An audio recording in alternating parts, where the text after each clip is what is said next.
What's most important to me is that I am the mother of 4 sons who will soon be Cree men. So for me, it's very important that they know who they are and they know where they come from. If you don't know where you come from, where are you going? You know, you're kind of marching in place. So for me, it's very important that they know who their grandfather is, their grandmother is, they know who their grandmother is. I'm talking great-grandparents, sorry, and then grandmother. And it's very important that they know why we're not speaking the language, why we're not speaking Innu, which is the language of the human beings, the Cree language.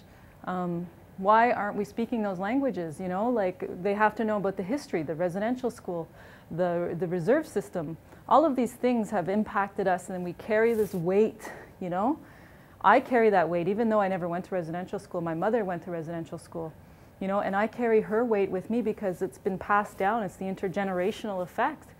And having to live with a survivor my whole life, it was difficult because I didn't understand fully where that was coming from, her anger and her sorrow and depression and all that crap, you know, like it affects how you are as a parent, how you are as a partner, you know, how you are as a daughter or sister, a brother, whatever, it affects you, right? And then it affects your children. It's trickled down, you know.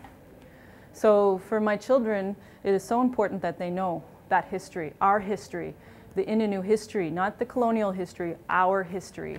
So I've made a strong effort that we still practice our ceremonies, we still practice the traditional ways of doing things, you know, the 7 teachings, respect, love, all of those things, humility, you know, that if you make mistakes, you learn from those mistakes, you know, don't let them like weigh you down.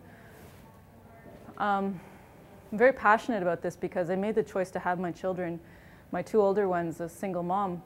And people were against me. They were like, no, you know, you should do this, you should do that. Forget about being a parent, you're so young.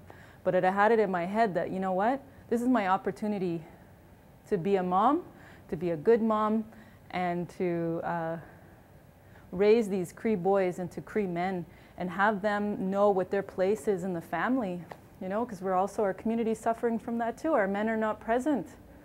Not all men, but, you know, it's an epidemic. Where are the fathers?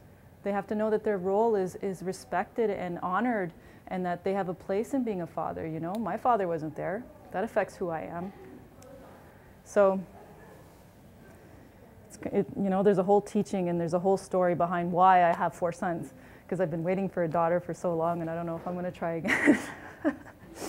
Anyway. The ways of knowing in the Gaspé were quite different. It's an oral culture. It's a culture where stories are passed down from generation to generation, from parent to child, from grandparent to child.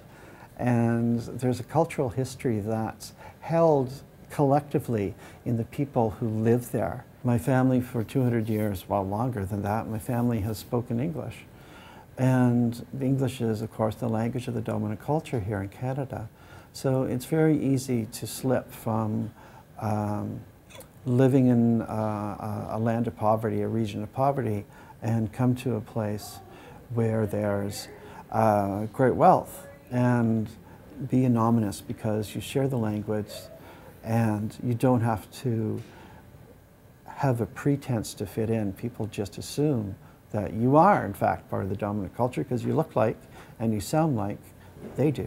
Our cultural experience of space and time and how we do things, our approach, is that I come from a very communal kind of background where community is important.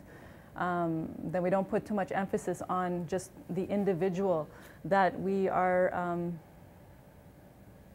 whenever we come to a space, we acknowledge everybody in that space. And I find that that's where my values differ. The way that I view and respect my grandparents and their place in the family, and that they're not to be isolated and moved away because, you know, they're getting old and they don't have a place. No, it's that knowledge that they carry that is important, that needs to be honored. So, and the children, you know, that they are a gift, but they're their own individuals. They come through us, we guide, but we're also have to honor our children and their place in the family as well. And that they're going to be carrying that knowledge with them to the next 7 generations that came from 7 generations behind me, right? From my experience, I know when the knowledge is passed on, that it's very carefully passed on.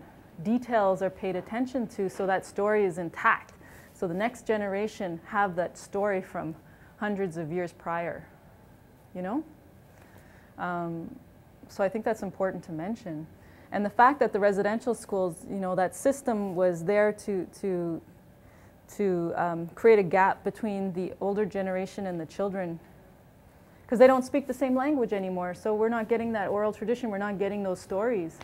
I live in a culture where I embody privilege. I'm a white male, and that allows me to walk through society with a great deal of ease, with the sort of ease that a lot of people I know and that I love don't have access to. And that's one of the tragedies of the society that I'm part of. And it's a challenge for me to look inside and question from day to day, how do I contribute to oppression? How do I contribute to prejudice? How do I contribute to racism? And I do that in a multitude of ways, and I do it in some ways deliberately. I do it in some ways inadvertently, but it's something that I can't avoid doing because it's so deeply embodied in who I am as a white man that it's difficult to give it up, because the privilege gives me so much. So my relationship to oppression is a difficult one, and my relationship to the people who experience oppression in this society is a difficult one as well. But it's one I enjoy because it's one that opens up avenues for conversation, and more importantly though, it opens up the possibility of change. If I can enact change myself, then I can convince other people to change. It saddens me when I hear comments. It saddens me when we all live in this place called Canada and there's still ignorance. That saddens me. It shouldn't be that way. There should be, Aboriginal people have been contributing to this project Canada, you know, since the settlers arrived. You know, our farming techniques, our way of life, all of these things we have shared, but yet, you know, you still feel culturally invisible when you're sitting in the classroom. You still feel misrepresented. You still feel oppressed. You still feel that your knowledge base is not recognized. That saddens me. And it's really difficult because it limits your choices. It limits you, or you feel confined because you can't be yourself.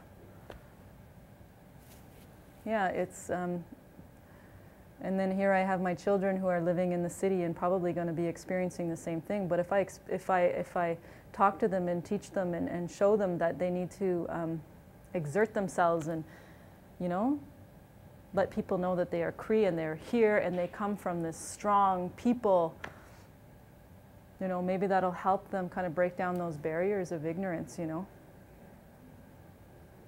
Yeah.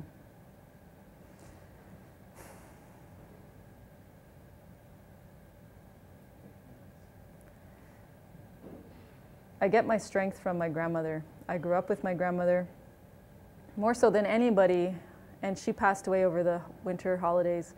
And I still feel that she's with me. You know, our eyes are kind of trained to see physical things. We see physical things, you know. But when you close your eyes, you can feel those things that we can't see with our eyes. Does that make sense? So I think I feel my grandmother with me, and that's what gives me strength to kind of go forward. And she was a good person, very gentle, and she was just who she was. And I think that's the most important teaching, is just to be who you are.